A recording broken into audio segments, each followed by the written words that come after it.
Assalamu alaikum wa rahmatullahi wa barakatuh. Welcome to another episode of the Big Muslim Family Podcast. This is your host, Brother Mark Adam. I hope that wherever you are listening to this, you are healthy and safe, inshallah. In this episode, I speak with Sister Janine.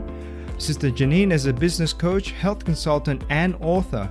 She is an expert at inspiring women to be confident and empowers women to step into their greatness so that they can live their ideal life. She's a Million Stars coach and author in the book of Your Story with Muzad, along with many other inspiring individuals. In this episode, we find out how a failed job opportunity had her traveling to Egypt, and that's where she got to learn about the beauty of Islam and what made her take Shahada. So let's get into it and let's listen to Sister Janine's journey back to Islam. Assalamu alaikum, everyone. Welcome to this episode. We have a special guest all the way from Switzerland, Sister Janine. How are you doing? Assalamu alaikum wa rahmatullahi wa barakatuh. Welcome to the show. Wa alaikum assalam wa rahmatullahi wa barakatuh. I'm good, alhamdulillah. How are you? Alhamdulillah, alhamdulillah.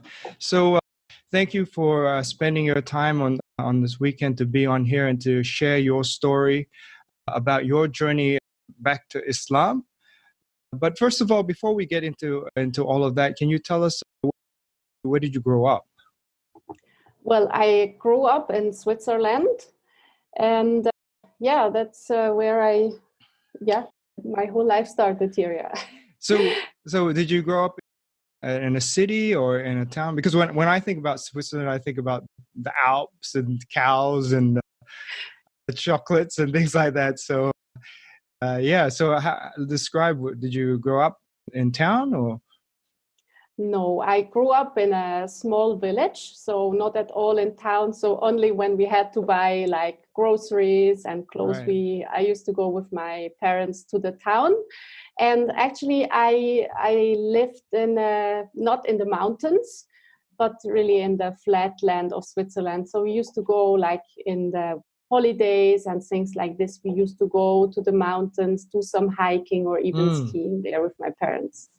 So this small town that you grew up in, do you remember how many people were in there? Well, we moved when I was around 10 years old. So the first town was a little bit bigger. Maybe it had like 2,000 people in it at that time. And then we moved just to a smaller village next to it, which at this time had around 100 people or something. Wow. So pretty small. Yeah. Okay. And so, sorry, do you mind asking me, what did your parents do there? My mother, she was just a stay-at-home mom.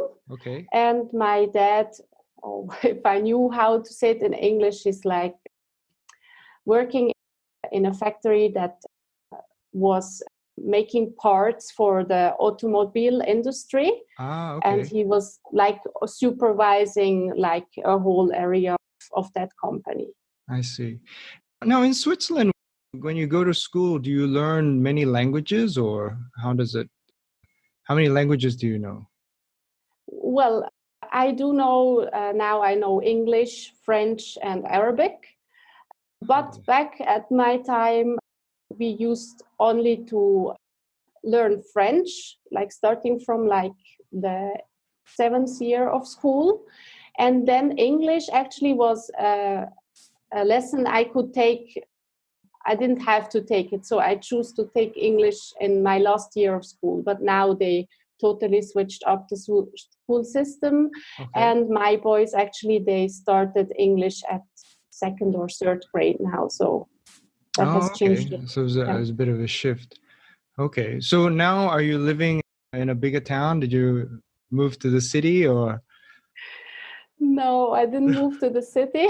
I actually live back again in the same town or village actually as I used to live. Oh, wow. Yes, okay. yes. So do you know all the same people and everything or? Yeah, it's all mostly the same people, but it also has grown quite a bit. I believe it's now maybe 300 to 500 people here in the village. So, alhamdulillah, yeah. Yeah, well, because when I moved to Australia, I also grew up in a rural or country area, and we only had maybe it was it was spread out. I forget how many people it was, but it was in the hundreds. So, yeah, but there are nice things about growing up in the country area. So, can I ask you, sister, when you were growing up, were your family religious? Actually, the part of the family of my mother was more religious, I would say. She was growing up Catholic, and I had a lot of my influences coming from her side, and my father wasn't really religious at all. He was not Catholic. How you call the other ones? So, like the Protestants, I believe. Protestants, yeah, Protestants. So, yeah, I grew up Catholic, but not very religious. Yeah. Okay. So, when you were growing up, what were the important things for you?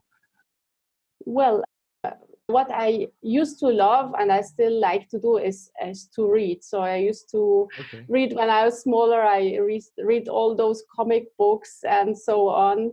And I love to play outside with my friends. And then later, when I was getting into my teens, I started actually by myself becoming a little bit more religious. And I found that I really want to explore more into this, even though my family, we were celebrating Christmas and all those things, but not really with much of religious background. Like some families, they would go to the church on those days, and we just would go to church if there was a funeral or something like this. Oh, okay. Yeah, I get you.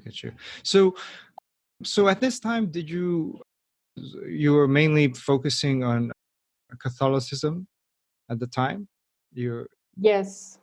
First of all, I was focusing on that. And I actually had a good friend of mine. She was living just a couple of houses away from myself. And I used to hang out most of my time with her. And she used to have, her grandma was very religious. And my friend, she always used to have tapes, still these old cassette tapes. You put them in the cassette player. Yeah. And she used to always get some new tapes from her grandma with stories from saints. So wow, okay.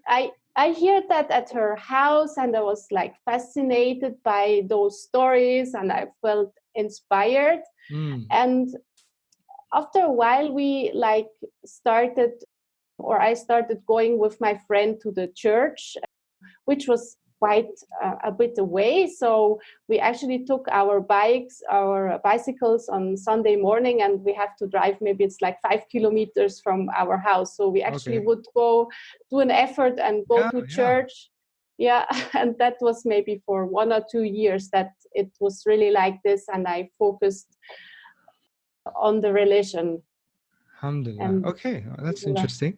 So at any point in this time, did you know anything about Islam? Yeah, somehow, but I didn't really know about Islam. I just there were like 3 girls in like 7th or 8th grade. They were, I believe, from Eastern Europe. And I knew they were doing something different, but I didn't know exactly what they were doing. I just knew they are different and something about Islam, but I had no idea, and I didn't even have the courage to ask them about what is it so different about them. Oh, that's interesting. So when you go into school, was it as a lot of kids in your school, or like how big is the school that you were going to at the time? At the time, the school I was going to, I would say maybe it was around 500 children or something in there. Okay. Yeah, okay. So then what would you say is your first Muslim experience? Like, was it, did you make friends, or was it through reading, or how did you kind of step into that world. Yeah, maybe before I answer that, I want to just add something to the whole experience in school. We used to have like religious classes in school, so the priest would come to a room, and we were just a very small class where we would have those classes. So every maybe month he would take us actually to the church, and we would have to go say what we did wrong during that time. And so after a while I started feeling it's really weird to tell another human being what I did wrong, and most of the times I would actually make up things because I forgot what was wrong, and I just felt I have to say more. So I made up things, and each time the priest would tell me, okay, you pray this prayer and that prayer. And it didn't matter what was the thing, and I started feeling really weird about that. So, and it was also at that time when I started feeling, okay, maybe it's not the real religion for me. So I just want to leave it there. And I made the decision that actually I believe that there is a God, but I wasn't sure anymore if it's really the Catholic Church that I wanted to follow. Wow. So, yeah. So to answer your next question you had.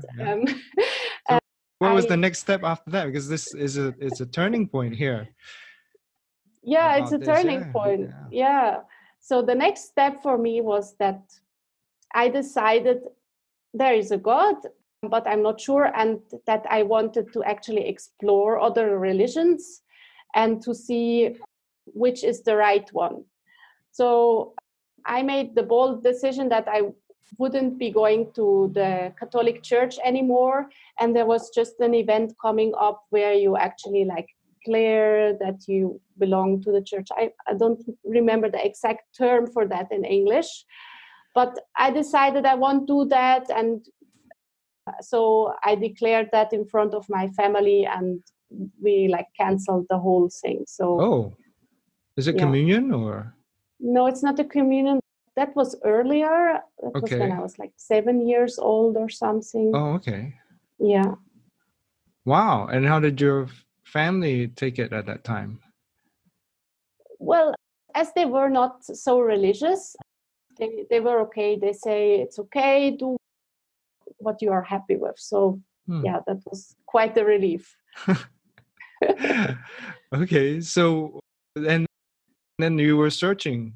You're looking for, there's a God, but where do I find him? Is that the question that was in your head? That was the question that was in my head.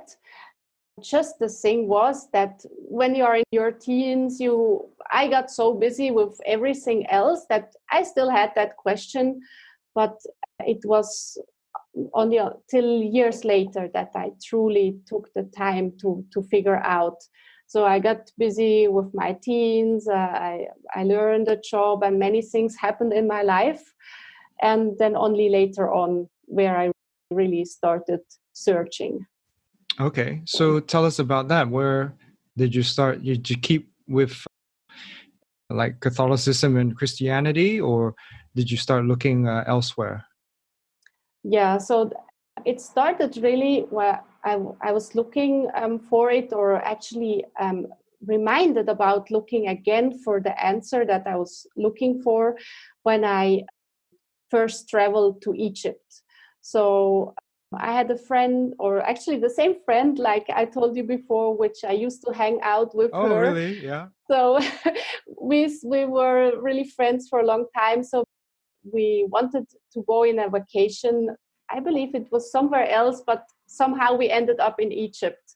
So that was actually much the first time when I started to look more into Islam and see the people, because I found the people in Egypt really, they were so friendly and like balanced. And I was like, wow, this seems to be really a nice way to live. And I was really surprised how they act. And then that's where I first really came in contact with Islam and that religion, and where I found also more time to even look again into it, because here in Switzerland everything is always so busy, and you need to go to work, you need to do this and that, and then getting there, I really found more time to reflect about everything in my life. Okay, alhamdulillah.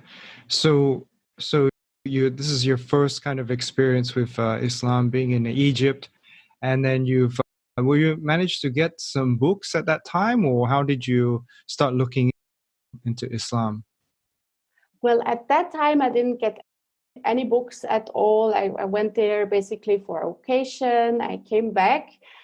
But then it so happened that my friend, she decided she want to take a break from Switzerland and she want to go live in Egypt for a while.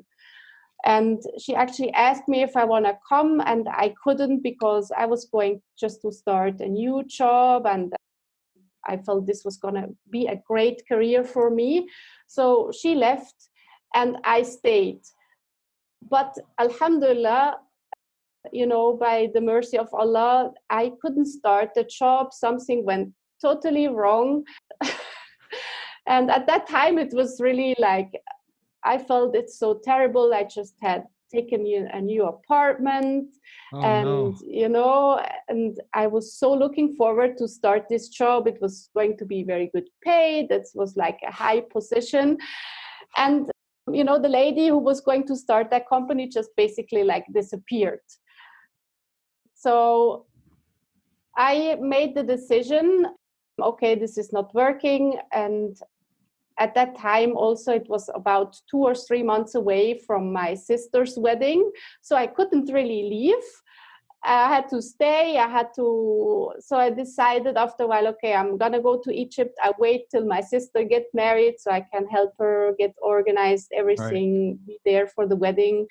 In this time, I got rid of my apartment, of all my furniture. I just was like, basically just bought for that apartment.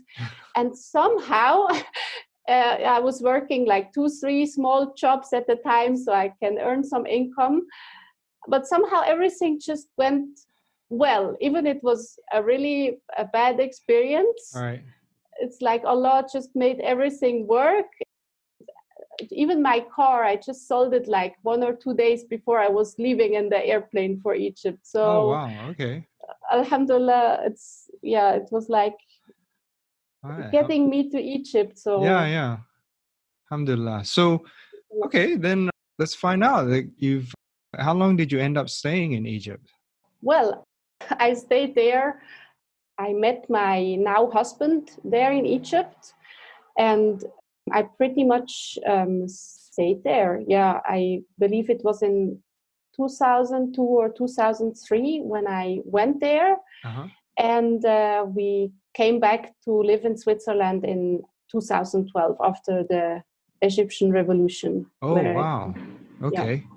So, all right. So let's go back when you started to you went over to Egypt to stay with your friend over there. How did you get to know Islam at that point? Well, at that point, I started. So I needed to find somehow how I earn some income. And my friend, she was into diving. And okay. So I started doing some courses so I can learn that, so I can be a dive guide there. And for sure, you start meeting other Muslims or Muslims there, and you see how they live. You start hearing the adhan and everything. And I just started to become more curious about what it is that they are doing. I started to ask some questions about it. But mostly, I really started getting deeper into my research after I met my now husband, and it started to get more serious. He wanted to get married, and I was like, oh wow, wait a second. Because until then I had like the perception of Islam. Okay, these women, they are like they have to stay at home, they are not allowed to do anything. It's like I was wait, okay. Okay. So, and then that was at that time when I decided, okay, I'm gonna get myself a translation of the Quran, and because I want to know from the source. I mean, Right. people, I was like that mindset, okay, people can tell me anything, they Yep. can lie to me, but if it's written in a book, it's gonna be coming from the source. Right. So I got myself a copy of the Quran and started reading it, and it was a life-changing experience. Alhamdulillah. Alhamdulillah, because I had so many questions in my mind. Even maybe I didn't know that I had those questions. But while reading the Quran, subhanallah, like I had that question in my mind, and maybe 1-2 pages later, the answer would come up for me. So, Alhamdulillah. subhanallah, alhamdulillah. Yes, that's amazing. That's amazing. So you're now a husband. You know, he said, "Let's get married." And you started to read the Quran. So, what was the thing that kind of made it for you after, like, did it take you long after reading the Quran, or did you need something else to kind of make a decision to revert? It took me a while. I actually just checked this morning. It was in 2006 when I finally made it official. But it took me a while because if you grow up with a certain religion, you have this belief system about everything, and it can take a while to really change that and grab everything. But what really made the change for me, what at one point in time, so I was like reflecting, and I really wanted some answers from God, and I was sitting on a boat, on a diving boat, in front of the boat, and I just had time to myself, and I wanted to pray. But I was confused still a little bit about who to pray to. So as a Catholic, I used to pray to Jesus and to Mary, and I was like sitting there like, okay, that is really, I felt like it doesn't make any sense to me anymore to pray like this. So I was sitting there, and I just made a prayer and said, okay, God, to who do I pray to? Who do I ask for help, for counsel? And at that time, I feel like it came to my heart that Islam is really the true religion. Alhamdulillah. Alhamdulillah. That's beautiful. I've got goosebumps. I know you can't see them, but I've goosebumps. Alhamdulillah. Thank you for that. So now it's in your heart. Okay, now you feel that you know what's true. So, but how did your family and friends take this? Did you tell them, or how did you tell them? For a very long time, I didn't tell them. Okay. Because my luck somehow was they were far away in Switzerland. So I somehow could do whatever I wanted. So for a long time, I didn't tell them. Right. And I knew they are still worried about me now getting married to an Arab guy. And for sure, they knew that he's Muslim and everything. And I knew they are worried about those things. So I didn't really tell them for a long time that I'm thinking about Islam. And also when I converted, it took me a while to really break the news to them. Okay, so you converted in 2006, was it? 2006? Yes. So when did you tell your parents, I guess? Do you remember? I don't remember exactly, but I believe it was maybe like half a year or a year later where I traveled to Switzerland again. So I believe it was a couple of months earlier where I started to tell them that I converted and things like this. Yeah. Okay. So how did they take it? Were they were okay, or was there any resistance? There was no really resistance. My parents were always like, they leave me do the things as long they see me happy with it. But I believe in their heart they were worried about it, but they didn't really say it to me. Okay. And your friend that was there, that you moved down there, what happened to her? I suppose she'd be one of the first people you told? Yeah, alhamdulillah, she became a Muslim. Oh, So alhamdulillah. alhamdulillah, yeah, Wow, that's yeah, amazing. From the same town, same yeah, small town in Switzerland. And alhamdulillah. So alhamdulillah. let's go. I just want, you can share with the listeners what was when you decided to take your shahada, what was the experience like, and where was it?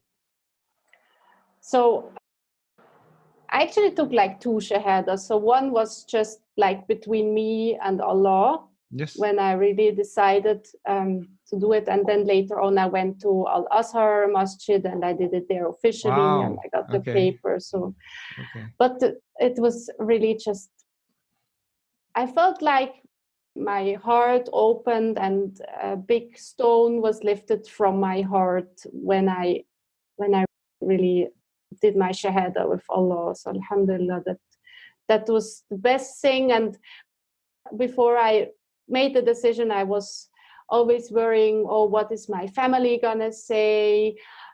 What if one day I decide to wear the hijab and everything, what are they going to say? Yes. And once I did it, I felt like that weight was lifted off me, and I knew somehow Allah is going to help me with everything. Alhamdulillah. Alhamdulillah. Yeah. So, were there any things that you have struggles with when you first converted?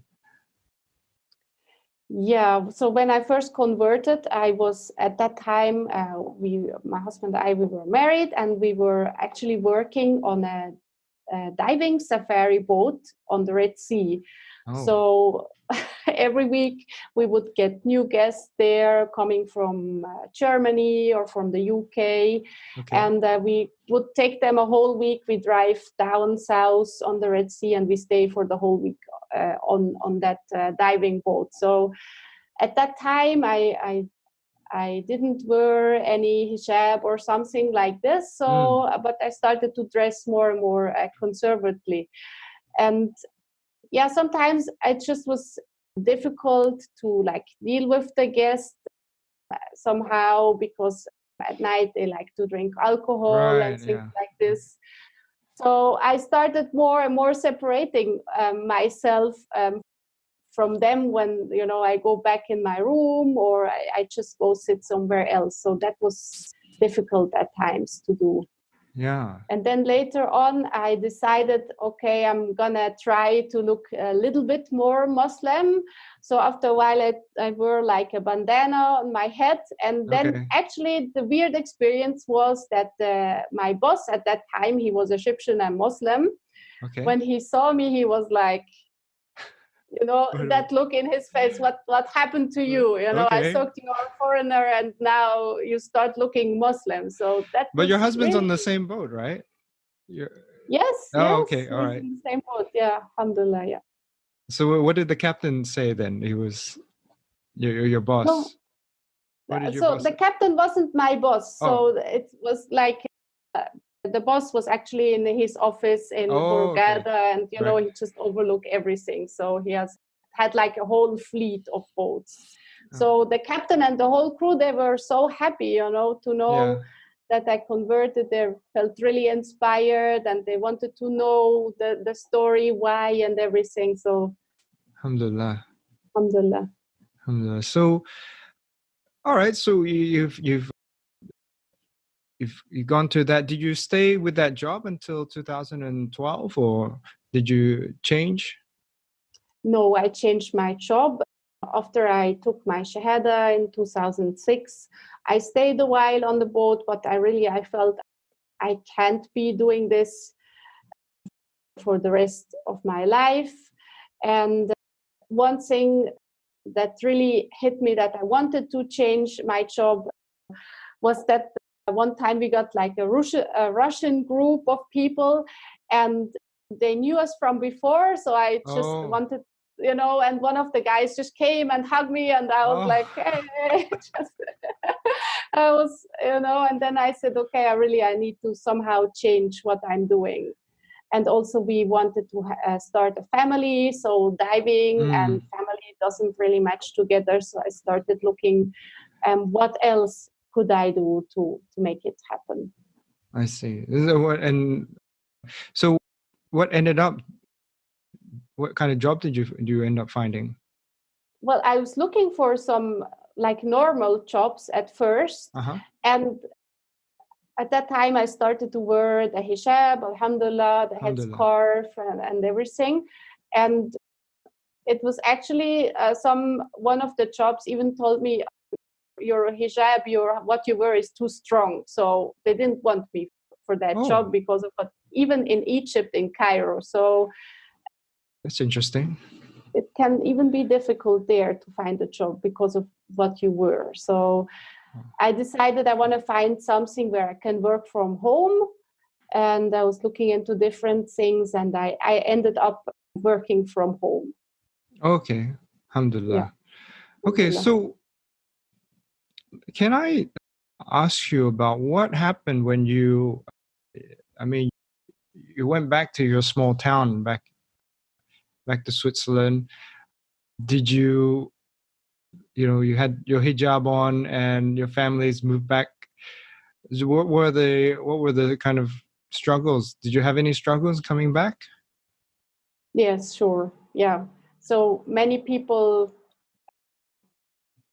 because they know me as different, dressed differently, they really have a problem to seeing me like this. Just from the outer looks, I'm still the same person, and I believe, alhamdulillah, I got much better thanks to Islam. But they really have a problem seeing me like this. And many times, like when I go to a shop, people expect me to speak like a broken German or something. And then when they hear, oh, wow, she is Swiss, okay. I can get really weird looks. So what term did you say? A broken German? Broken German, yeah. What is that? Like broken German, like when somebody, like if you hear somebody speak English, but he's a foreigner, you hear from his English that it's. I see. Okay. Oh, that's interesting. I've never heard that term before. So, okay. So yeah. So you came back and people were so very surprised that you were speaking their language but looking different. Yes. And how did you manage to break down some of those barriers? Well, some of those barriers, I think, just by being like friendly and open with the people and smiling, and then if I knew some of them better, I would also tell them, hey, if you have any questions about my religion or what I wear, just ask me, because I believe many people, they are like scared to ask. They think, oh, I can't ask these questions. So I believe that helps a lot. Yeah. I think that is generally I know that being back when I was in Australia, I know that people who do live in the countryside areas, or maybe I don't know, but just from personal experience, that they're generally good people, and they just don't know, and they're also, I feel like they're being rude to ask. So what about now? Are you the only Muslim family in your town? No, we are not the only Muslim family in our small town, alhamdulillah. And but it's a little bit difficult here in Switzerland with like the whole community thing, because the masjid that we actually went to, well, it wasn't a masjid really. It didn't look like a masjid. It was just a room inside of a building inside the industrial area. Yes. That was closed down. So it's sometimes a little bit difficult to really like connect with other Muslims here. And everybody is so busy, and to do his thing. So that is sometimes a little bit difficult. I But see. alhamdulillah, yeah. I see. So there's not many masjids there in where you are, I guess? No, there are not many masjids. But the main problem also because we live in the countryside. So if you go to the city, there are more masjid. But some of them are really just like, we have also a lot of Turkish people here. So you would, if you go to the masjid there, they would speak Turkish. So you wouldn't understand what they are saying. So that can be a challenge sometimes. Okay, mashallah. So, all right.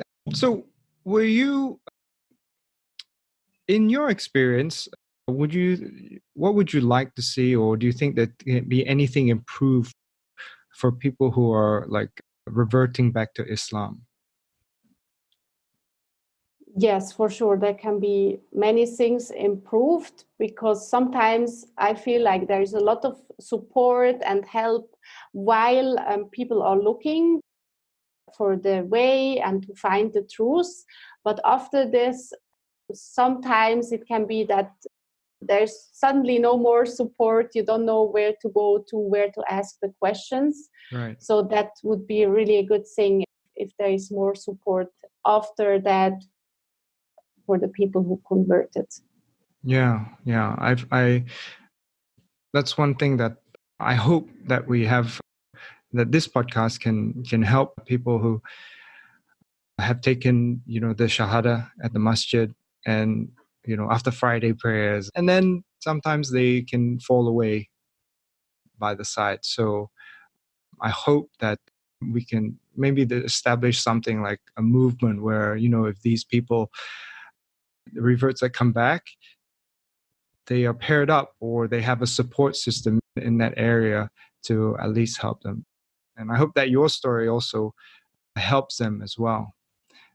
So let's look at, what advice would you give Muslims listening to this, who, if they know someone who's interested into converting to Islam? Well, I would tell them, don't be pushy. But if you see them, they're interested, just keep the conversation going. Like, keep telling them maybe what was really beautiful when I was still thinking about converting. And also after I converted, I had two friends, ladies in Egypt, and they're constantly keep telling me stories about the hadith, about the Prophet Muhammad sallallahu alaihi wasallam, and it was just so beautiful.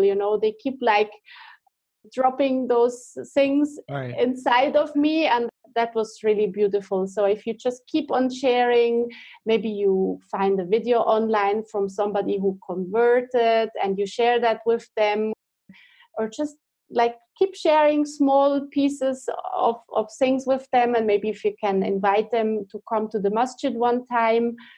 And a really beautiful thing for me was when I decided I wanted to try how to pray. So my mother-in-law, I wasn't a Muslim at that time yet, but she just, she stood next to me and I just did everything like she did. And I just like trial prayed. So that was really beautiful to see how things go. And that can make the person who is thinking about converting really feel closer to Allah. Alhamdulillah. Alhamdulillah. That's very good advice there. And let's say perhaps someone around the world who's thinking about reverting back to Islam, what would your advice be for them? My advice would be, listen to your heart. Don't listen to all the thoughts in your mind saying, oh, what if I do this? What will my family say? How difficult will this be? And that, but try just to listen to your heart and just pray to Allah, to God, and ask Him to guide you, to bring you to the right way. And then after this, you won't have to worry about all what you thought before, because He's going to help you through everything. Alhamdulillah, great advice. And okay, let's wind this up. Let's talk about, how do you feel I know we've talked about you feel like you're the same person, but how do you think that being a Muslim has changed you personally? It has changed me in many ways, but especially in ways like being more patient, being more compassionate with people, just because the relationship with Allah makes me look at life in a different way. So it has brought out, alhamdulillah, much better out of me than if I would have stayed with no religion or Catholic. Yeah. Alhamdulillah. Alhamdulillah. Okay, thank you so much. It's been a pleasure speaking with you, sister. Thank you so much for sharing that. I hope that your story inspires people around the world listening to this. So inshallah, thank you so much again. Before I do that, what are you doing now? I believe you're coming out with a product or something. Yes, I'm back in Switzerland now, and I'm still working from home. So I actually do empower women now to step into their greatness and live their ideal life. And I actually will be coming out with a program soon. But if ladies just want to connect more with me, or just want to have advice on that, or how to work from home, so they just could connect with me. Maybe you can put my details below. Yeah, definitely. This podcast. We can put that in so they can connect with you on Facebook, or which outlets can they connect you with you? They can connect with me on Facebook. I'm on YouTube and also on Telegram. Okay, alhamdulillah. Okay, so I'll put that in the show notes. So inshallah, if you want to connect up with sister Janine here from Switzerland, thank you so much. Again, thank you for being on the podcast and sharing your story. So assalamu alaikum wa rahmatullahi wa barakatuh. Wa alaikum assalam wa rahmatullahi wa barakatuh.